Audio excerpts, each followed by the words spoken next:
Hi everybody, I hope this video finds you well. In today's video, we're going to be moving into section 2.4 from your textbook, which introduces us to how we're going to begin to manipulate matrices when we know that they represent a system of linear equations. To do that, we're going to start with a really sort of important definition here about a very specific form that matrices can be in. So this definition is a definition for what is called the row echelon form of a matrix. So a matrix is said to be in row echelon form if the following three conditions are satisfied. So there's three conditions for this. First, all the zero rows, so if there are any zero rows of the matrix, they have to be at the bottom of the matrix. So in other words, non-zero rows have to be on top of zero rows.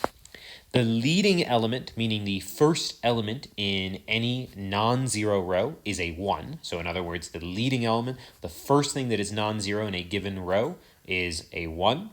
And any element that is below a leading 1, so if you are in the same column and below a leading 1, then you must be a 0.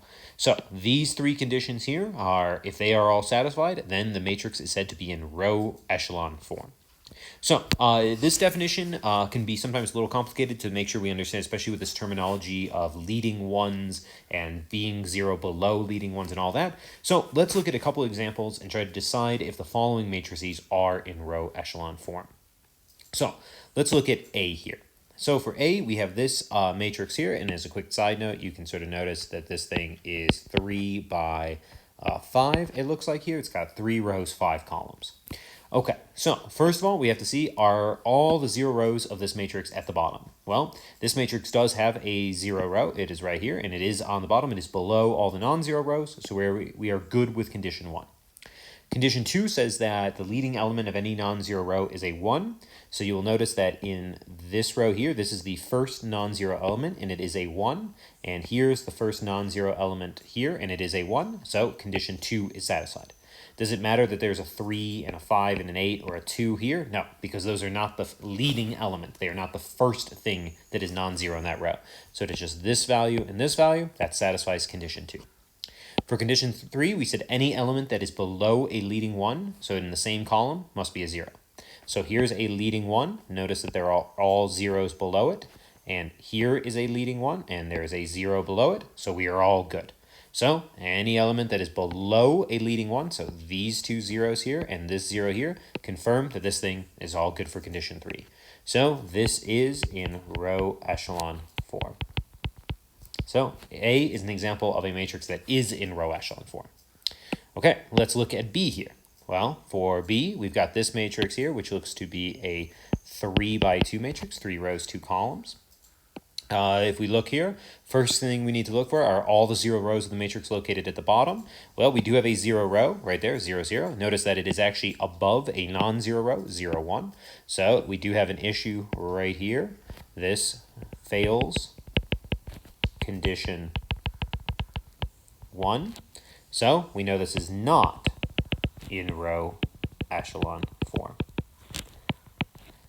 We could check the other things, but it's not necessary, obviously, because as soon as you fail one of these three conditions, then you're automatically not in row echelon form. So it doesn't matter if it satisfies conditions 2 and 3. It failed condition 1, so we can move on. For the third one here, this is a 3 by 3 square matrix. So we've got C equals this guy here. Let's go ahead and check all 0 rows.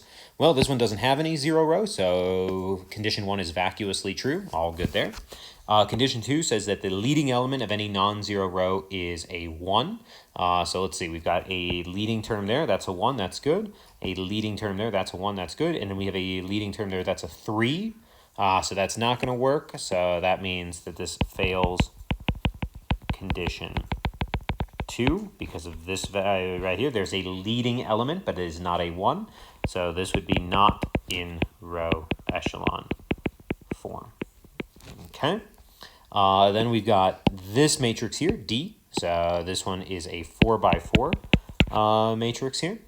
And this 4 by 4 matrix, again, let's check the conditions. 0 rows, all at the bottom of the matrix. Well, it doesn't have any 0 rows, so condition 1 is vacuously true as well. Condition 2 says the leading element of any non-zero row is a 1. So there's a leading element, there's a leading element, there's a leading element, and there's a leading element. So condition 2 is all good. Condition 3 says that any element below a leading 1 is a 0. So we are all good here. There's our next leading 1. We down here, we have something below this leading 1 that is not a 0. So the issue right here is right there. Notice that this thing is below a leading 1, but it is not a 0. So this fails condition 3 here. So this is not in row echelon form.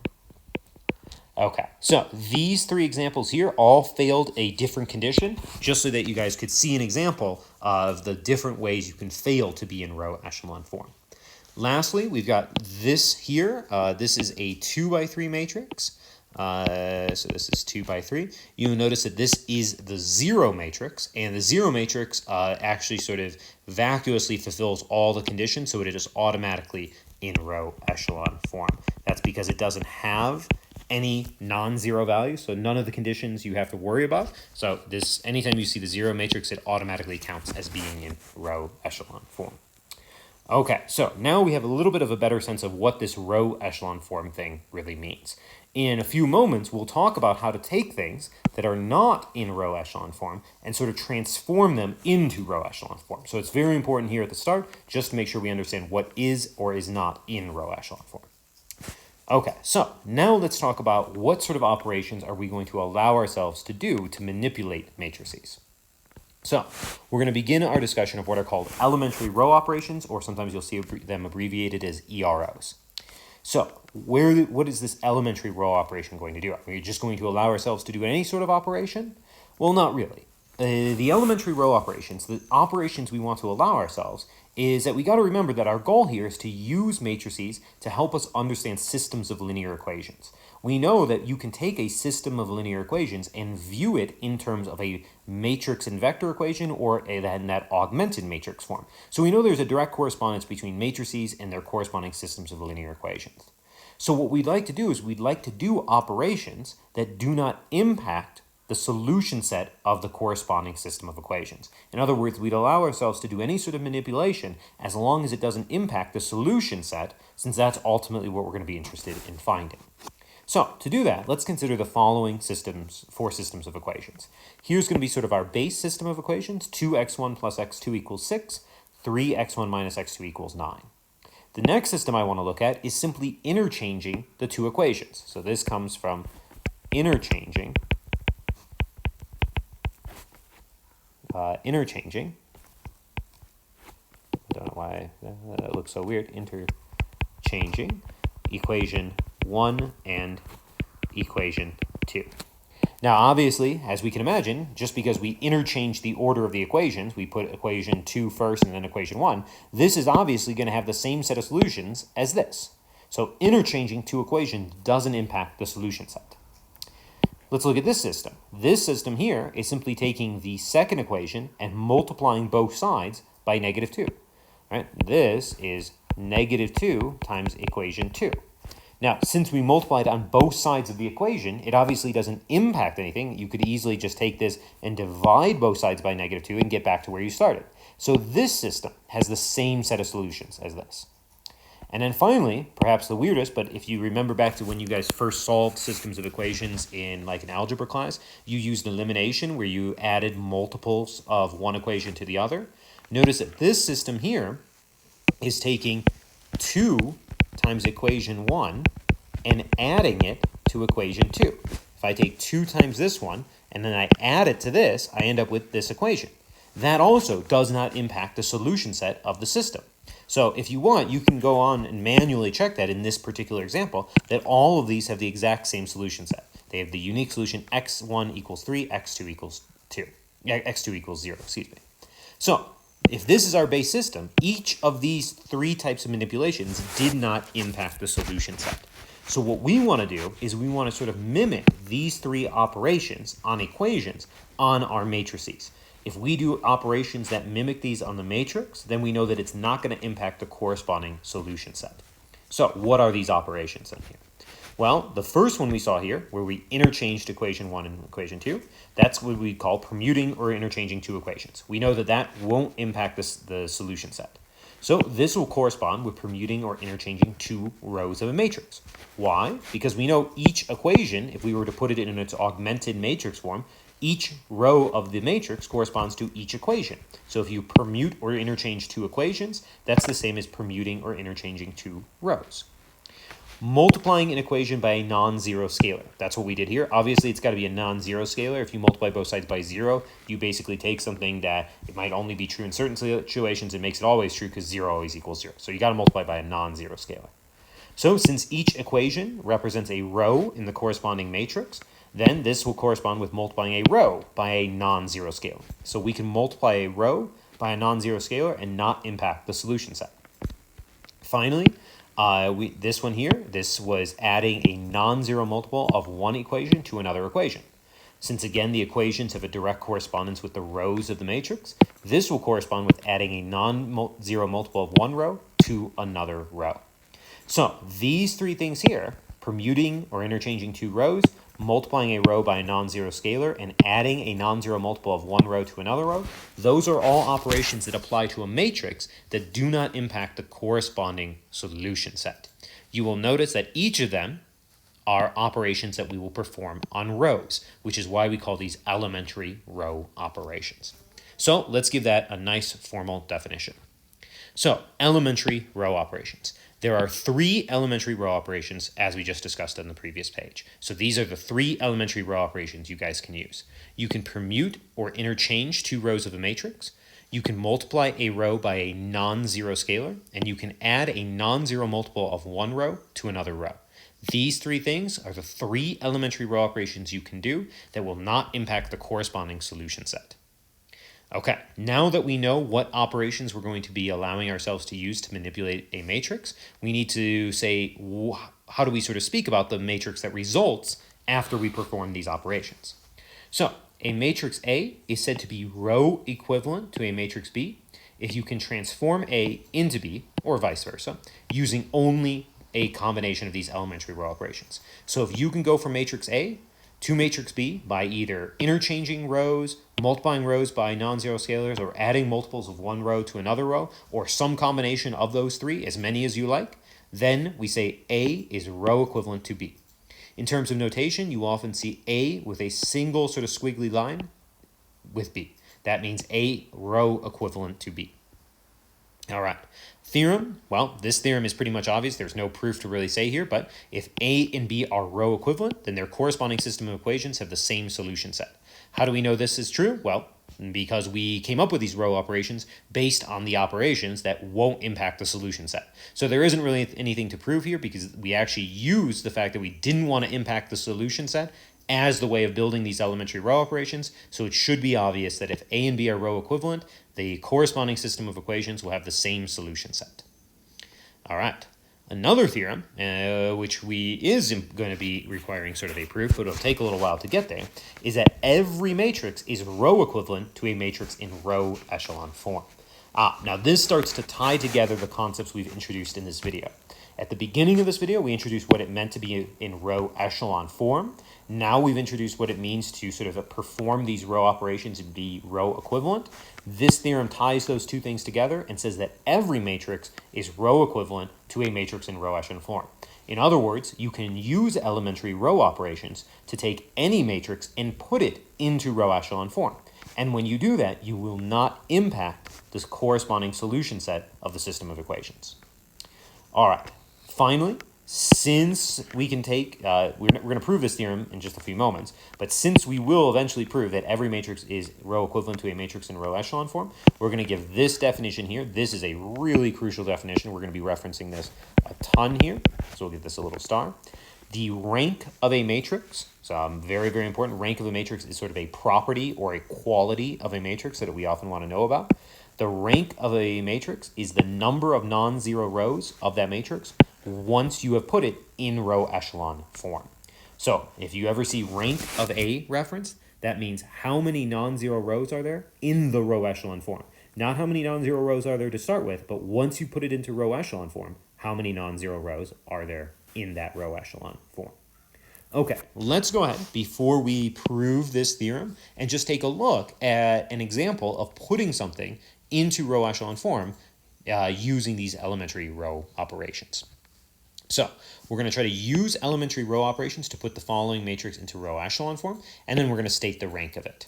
Now, as we do this, we're going to try to do this as sort of algorithmically as possible, because our goal is to eventually say that, well, it didn't just work in this case, it works for any matrix. Because remember, our goal eventually is to prove this theorem that every matrix is row equivalent to a row echelon form. So as we do this, we can't just sort of do it haphazardly. We'd like to try to do it in a way that we could mimic for any matrix. Okay, so let's think about what needs to be true to be in row echelon form. If we go back to our definition, remember, any 0 rows need to be at the bottom. So if we ever get a 0 row, we should probably put it at the bottom. We always need the leading element of any non-zero row to be a 1, and any element that is below a leading 1 needs to be a 0. So let's go take a look at ours. So our first intuition might be to say, okay, here's our first row. Maybe we need to divide this row by 3 so that we have a leading 1 there. But notice that that's not going to quite make sense, because if we put a leading 1 here, well, then everything down here needs to be sort of 0, and then we're going to have these weird things which are supposed to sort of be the first. We're going to have non-zero things here. They actually need to be further up. So we can't just take the first row and start from there. What we need to really look at is the first column that has a non-zero value in it. That's going to give us the first leading 1. So if we look here, this is an entire column of zeros. We're never going to be able to do anything with that. So let's look at this here, and we can see that if we can try to get this to be our leading 1. So let's go ahead and start by doing an elementary row operation. We'll go ahead and transform this, and we'll keep a note of what we're doing. We'll do 1/2 of row 2. That is an elementary row operation, and what that's going to result in is 0, 0, 0, 3, 9, 0, 1, 3, 2, 3, and then 0, 1, 3, 2, 4, and then 0, 3, 9, 6, 10. So there we go. That looks a little bit better. Now we have this sort of leading 1 here, but remember, we want this leading 1 on top so that we can then have zeros below it, because right now that wouldn't quite make sense. So let's go ahead and do that. We'll go ahead and we're going to interchange this row with this, which we know is an allowed operation. So we can interchange R1 and R2. So again, notice I'm keeping a notation so somebody can read what my operations are. So if we do that, we should go ahead and we can fit that in here. Now I have 0, 1, 3, 2, 3, 0, 0, 0, 3, 9, 0, 0, 0, 1, 3, 2, 4, and then 0, 3, 9, 6, 10. Okay. So now we have a leading 1 there, which is great. Now we know that anything below that needs to be 0, right? That's what it means to have a leading 1, right? This is our leading value. We need to clear out everything below it now. So to do that, we can go ahead and take row 3 and replace row 3 with row 3 minus row 1. That's adding a multiple of one row to another. In this case, we're adding -1 times row 1 to R3. And we can also replace R4 with R4 minus 3R1.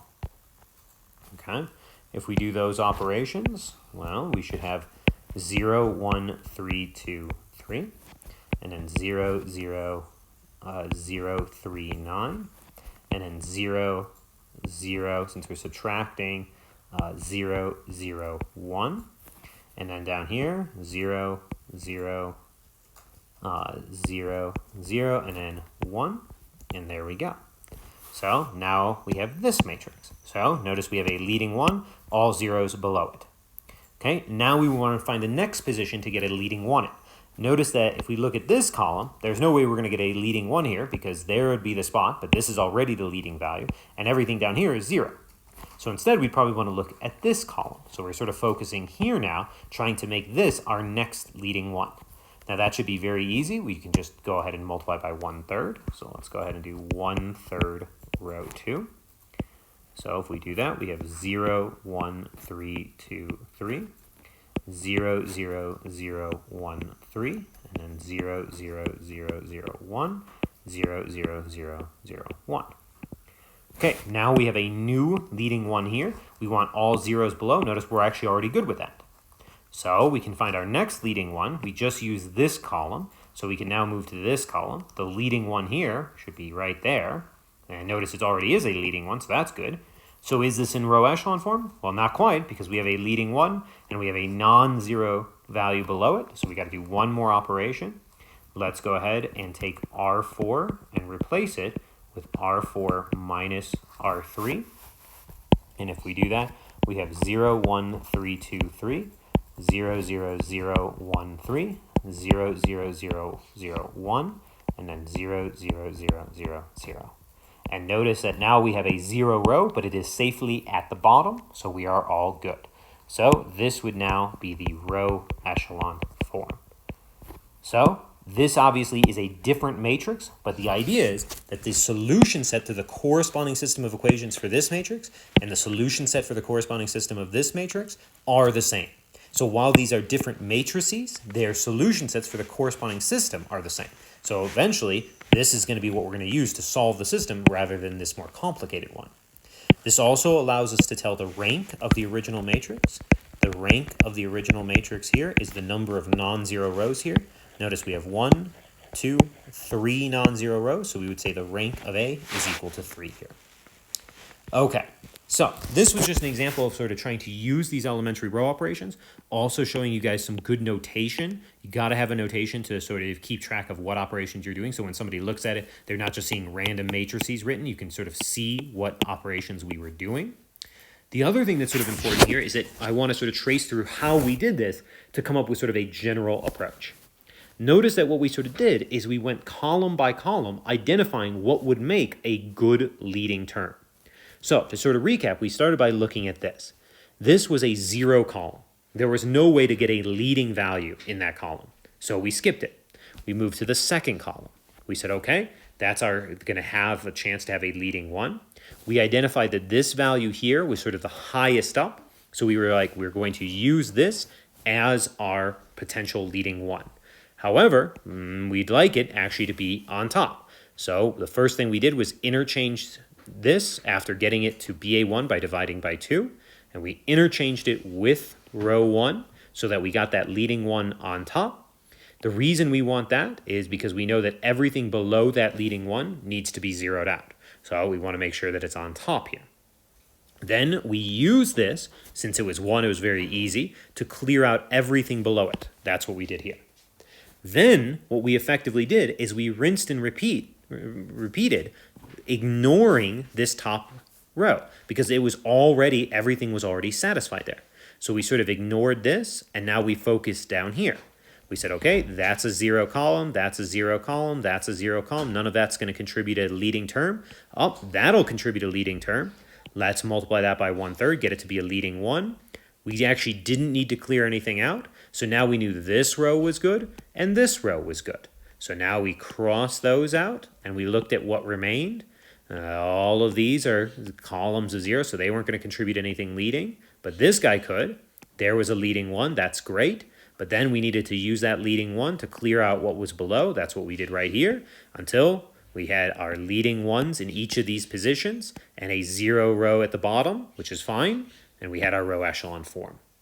So this is what is called an algorithm for determining a row echelon form for a matrix. And these columns that I keep calling your attention to are what are called the pivot columns. And the reason they're sort of called the pivot columns is because we pivot around that column to then clear out everything below. So we're going to give a sort of algorithmic proof of this theorem that you can always do this. So here is a sort of general algorithm for putting things into row echelon form.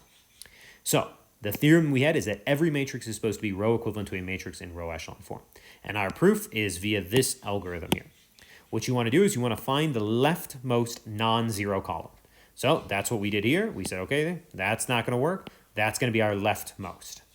Then we said, call this the pivot column. Call the topmost position of this pivot column the pivot position. So if we go back here, initially what we were doing, just to give a little bit of a diagram, this became our pivot column. And this right here, that was our pivot position. So we found the leftmost non-zero column, and we found the top of that as the pivot position.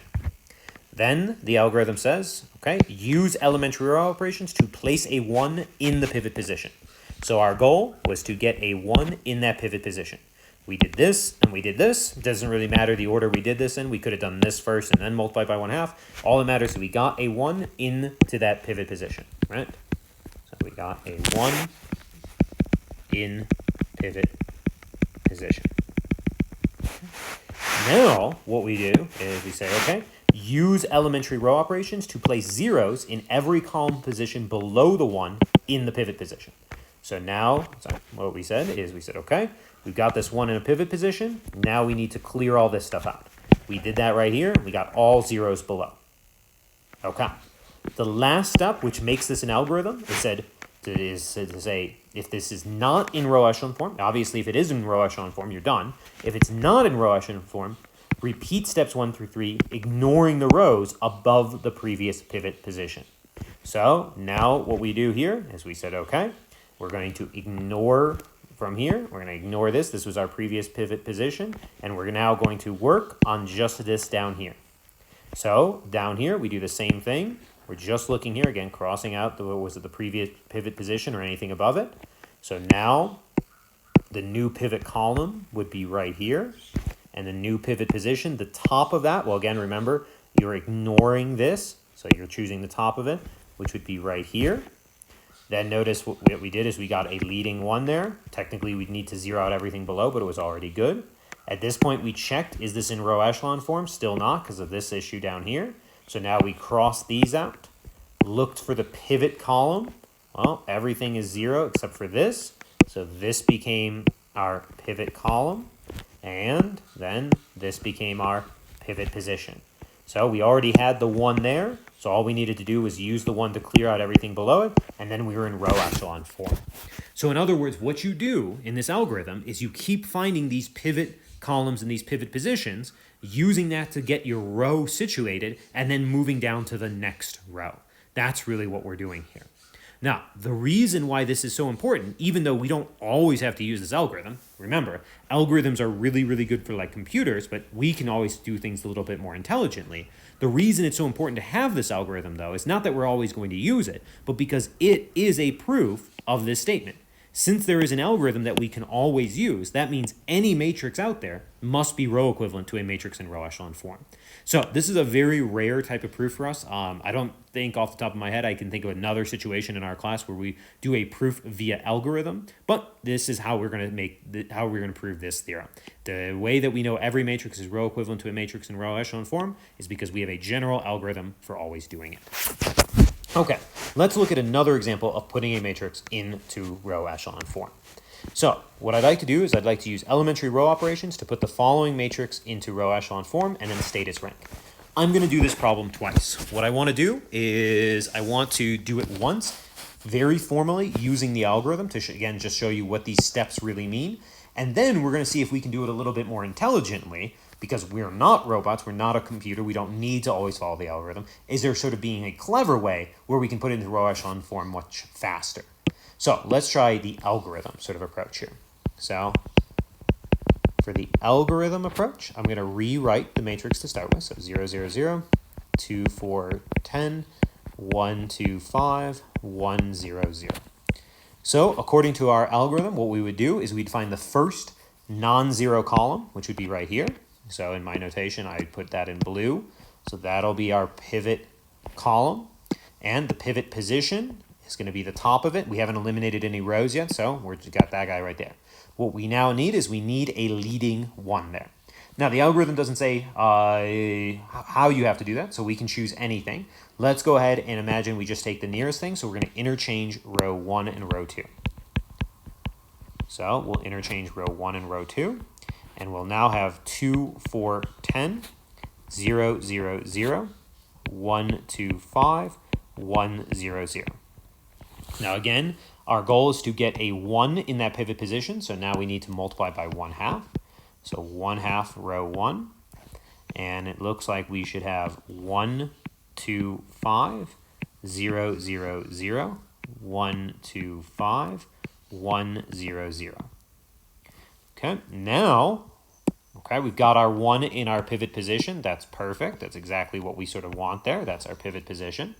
Now we can use this to clear out everything below. Notice there's already a 0 here, so we just need to clear these out. So we can go ahead and do that as row 3 and replace row 3 with row 3 minus row 1 and row 4 with row 4 minus row 1. So if we do that, we should get, as a row equivalence, 1, 2, 5, 0, 0, 0, 0, 0, 0, and then looks like 0, negative 2, negative 5. Okay, so we're all good now. So we finished with this. So now we're going to imagine crossing out this row because we finished getting this. We cleared out everything here. This is not in row echelon form yet though, because this down here, we've got 0 rows that are not on the bottom. And we've also got this that is not a leading one. So it's not done, but we are now ready to move on to the next iteration of the algorithm. So we're going to imagine eliminating this. Look for the first non-zero column. So this doesn't work. So we would use this here and the topmost thing of that. So now we would use this. Notice that when I circle this, I'm still pretending that we've eliminated this row. So the new pivot position would be right there. So I need to get a leading 1 into that position. So to do that, I would need to interchange R2 and R4. So we get 1, 2, 5, 0, negative 2, negative 5, 0, 0, 0, 0, 0, 0. Now I'm getting closer, so now I just need to go ahead and get that to be a leading 1. So we can multiply by the non-zero constant negative 1/2, row 2. And it looks like after I do that, I should get 1, 2, 5, 0, 1, 5 halves, 0, 0, 0, 0, 0, 0. And what do we know? Leading 1, all zeros below, 0 rows at the bottom. We are all done. This right here, this is our row echelon form. Check. This also tells us we can count the non-zero rows, 1, 2 non-zero rows. So we now know that the rank of our original matrix is 2. Because remember, rank is the number of non-zero rows in the row echelon form. So this right here, I gave you guys a sort of very algorithmic approach. Again, sort of another example of applying that algorithm to a particular matrix to see exactly what those steps look like and to make sure you understand this concept of pivot column and pivot position. Now, could we have done this problem a little bit faster? Well, let's actually see. If we had just started with the 0, 0, 0, 2, 4, 10, 1, 2, 5, 1, 0, 0, we might have recognized that this right here is clearly just double this. So what if we had just immediately sort of started with row 2 and replaced row 2 with row 2 minus 2 row 3. So we could have easily just gotten it to 0, 0, 0, 0, 0, 0, 1, 2, 5, 1, 0, 0. And then we could have said, okay, this is going to be ideal for putting on the top. So why don't we just use this to clear out this one as well? So we could have said, okay, let's let R3 and replace R3 with R3 minus R4.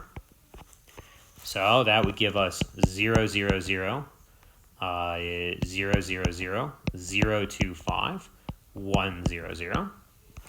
And then we could have simply taken 1/2 of R3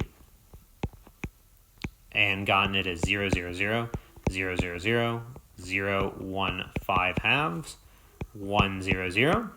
Now this is not quite right, but notice if I just interchange this with this and this with this, so I do 2 pair of interchanges, R1 with R4 and R2 with R3, then this would result with 1, 0, 0, 0, 1, 5 halves, 0, 0, 0, and 0, 0, 0. And there we go. We got our row echelon form there. So this is row echelon form. Check. And the rank of A is equal to 2. Now, a couple things here. 1, when you guys are first starting off doing this, I strongly recommend trying to use the algorithm approach. Mainly because the algorithm approach won't fail, right? You won't get stuck, you won't make any mistakes. As long as you follow this, it's a very sort of, as its name would imply, algorithmic way of arriving at the conclusion.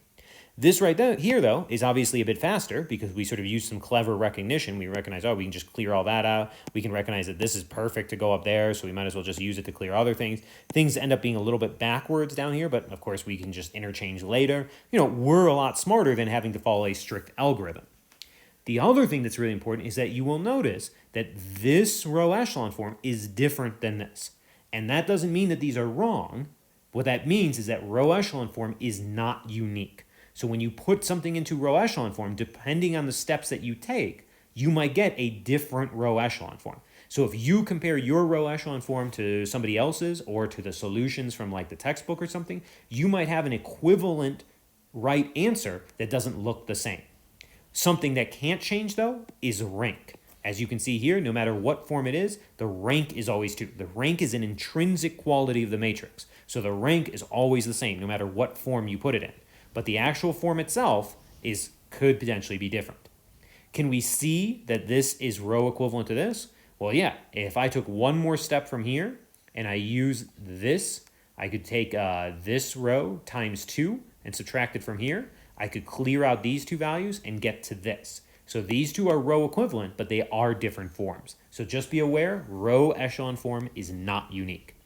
However, since none of these operations impact the solution set to the corresponding system of equations here, and all the way back from the start, those are all equivalent. That's what we're really interested in. But do be aware, row echelon form, not unique. Okay, so now we've seen a couple examples of using elementary row operations to put things into row echelon form. We've just mentioned that rank is a really crucial idea because that doesn't matter what form you put it in, as long as it's in row echelon. Doesn't matter which form of the row echelon, as long as it follows row echelon, the rank is a well-defined value that will always be the same. So let's go ahead and talk a little bit more about rank. There are some restrictions on it. So let's let A be an m by n matrix. Then a very sort of important comment on rank. So again, this is something we'll sort of star here because this is very, very important.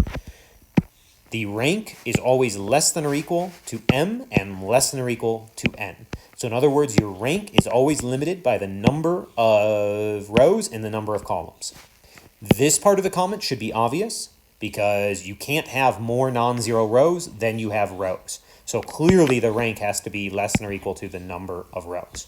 It might not be immediately clear why the rank is less than or equal to n, but if we look back here, notice that the rank is not only the number of non-zero rows, but it's also the number of pivot positions. Notice we had 2 pivot positions here, 2 pivot positions here. If we go back over here, when we did this, we had 3 pivot positions, and that's why the rank was 3. The rank corresponds not only to the non-zero rows, but also the number of pivot positions. Since each pivot position is in a column, the number of columns is also a constraint on your rank. So you can always remember here that your rank can never be larger than the number of rows, nor can it be larger than the number of columns. It turns out, as sort of the final definition I'd like to give in this video, that if you do really want uniqueness, then you can use something called reduced row echelon form. Now, in our class, we are not going to use reduced row echelon form very often, but I do want to make sure we at least mention it. So a matrix is said to be in reduced row echelon form if it is already in row echelon form and any element above a leading one is also 0. So it's an extra condition. It says you have to put it in row echelon form plus anything not only below a leading one, that's part of the row echelon form, but also above a leading one must also be 0. So a reduced row echelon form is a stricter format than row echelon form. Why is reduced row echelon form sometimes useful? Well, there is a theorem, which I'm going to state without proof because, again, we're just not going to use this that much, that every matrix A is row equivalent to a unique reduced row echelon form. So if you take things all the way to reduced row echelon form, then it must be unique. So if you and somebody else ever want to compare answers and you guys get 2 different row echelon forms, you can finish by going to reduced row echelon form, and if you get the same thing, then you know your answers are equivalent. So that's the only advantage of reduced row echelon form, is that it has to give you a unique format rather than a variety of different possibilities. All right, even though we're not going to do this that much, let's go ahead and do one more example putting something into reduced row echelon form. So here's a nice simple matrix. What we're going to do is we're going to put the following matrix into reduced row echelon form and then state its rank. Since again, we're still learning this algorithm approach, this will be the last one. In future examples, we're just going to go ahead and put things into row echelon form. We won't talk about the sort of algorithm, but let's do one more time of that. Here, our first non-zero column is right there. So this would be our pivot column, our initial pivot column, and this would be our pivot position. Notice it is already a 1. So we would begin by trying to clear out everything below that. So the first operation we would probably do is we'd start by taking row 2 and replacing it with row 2 minus row 1. So we get 1, 2, 3, 0, and then it looks like we would get 0, 2, 6, negative 2 when we do that. Okay, that's all good there. Now we imagine getting rid of this. So first non-zero column, after we eliminate this is going to be 0. Now it would be here. So this would become our new pivot column right here. And it would also, since it's only got one value, this would also be our pivot position. So we need this to be a leading 1. So we can go ahead and do 1/2 row 2. And that means that we then have 1, 2, 3, 0, 0, 1, 3, negative 1. Okay, so that's all good. This right now, you can see that this is row echelon form. So if we wanted to, we could use this to say that the rank of this matrix is 2. But I want to go a little bit further. I want to use reduced row echelon form. Notice there's nothing above this, so I don't need to worry there. But for reduced row echelon form, I do need to use this to clear out what's above it. So to do that, let's go ahead and take R1 and replace it with R1 minus 2R2. So if we do that, we get 1, 2, 3, we're subtracting there. So we get 1, 0, negative 3, and then 2, and then 0, 1, 3, minus 1. And there we go. This now would be reduced row echelon form. So reduced row echelon form, you've got your leading 1s. Anything under a leading 1 is 0. Anything above a leading 1 is 0. All this stuff can be whatever because it's not any part of the leading elements. Notice also from either row echelon form or reduced row echelon form, you can get the rank of A to be 2 here. Okay, so this video sort of introduces you to the main idea of the sort of operations we're going to be doing on matrices, which are these elementary row operations. We are limited to those 3 operations. Make sure you are comfortable sort of using those operations to put things into row echelon form. As you do that, do be in the habit of having some form of notation. You don't have to have it exactly mimic mine, but you need some form of notation so somebody can follow what operations you are doing. And sort of finally here, the key idea behind all of this is that these elementary row operations are exactly the operations that do not impact the solution set. So if we do these operations and we reduce our matrix to a much simpler form, if we can learn how to solve the system from this format, then we can say that the solutions from this format are exactly equivalent to the solutions to the original system. We'll investigate how to actually solve once we're in row echelon form or reduced row echelon form in our next video, which will bring us into section 2.5 and start our discussion of Gaussian elimination.